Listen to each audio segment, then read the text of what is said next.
Hi, నేను మీ work out with Shyam. ఈరోజు topic అంటే ముచ్చట ఏంటంటే 3-4 months అంటే మినిమం 6-7 months చేసిన వాళ్ళ గురించే మాట్లాడుతున్నా. బేసిక్ వచ్చేసి నువ్వు వర్కౌట్ చేసినప్పుడు చెస్ట్ వర్కౌట్ కానీ, ట్రైసెప్ వర్కౌట్ కానీ, బ్యాక్ షోల్డర్ ఏదైనా వర్కౌట్ చేసినప్పుడు నీ జిమ్లో మీ ట్రైనర్ చెప్పినప్పుడు ఆ మజిల్ మీద లోడ్ పడుతుందా లేదా చూసుకోవాలి. ఫస్ట్ ఫామ్ ఇంపార్టెంట్, వెయిట్ కావాలి. సెకండ్ వన్ వచ్చేసి చాలామంది గమనిస్తారు, ఆ అన్న 30 కిలోలు కొడుతుండు, ఈ అన్న 30 కిలోలు కొడుతుండు, ఇంకొకన్న 25 kg కొడుతున్నా అని అనుకుంటారు.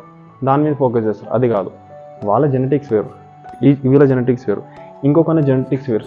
ఫస్ట్ నువ్వు ఏంటంటే వాళ్ళతో కంపేర్ చేసుకోవద్దు. ఫస్ట్ నువ్వు చేసేటప్పుడు నీ ఫామ్ కరెక్ట్ ఉందా, నీ ట్రైనర్ చెప్పేటప్పుడు అప్పర్ చెస్ట్లో లోడ్ పడుతుందా లేదా. ఎగ్జాంపుల్ చెస్ట్ వర్కౌట్ అయిపోయింది, అప్పర్ చెస్ట్లో ఇంక్లైన్ రావడానుకో, ఆ పీక్ మజిల్లో లోడ్ పడుతుందా లేదా పాయింట్ ఆఫ్ చేసి అడగాలి.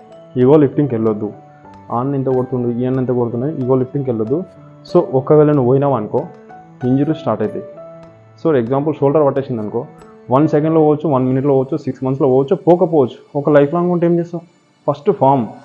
ఆయన స్లీప్ వేరు, ఈయన స్లీప్ వేరు, ఆయన డైట్ వేరు, ఈయన డైట్ వేరు.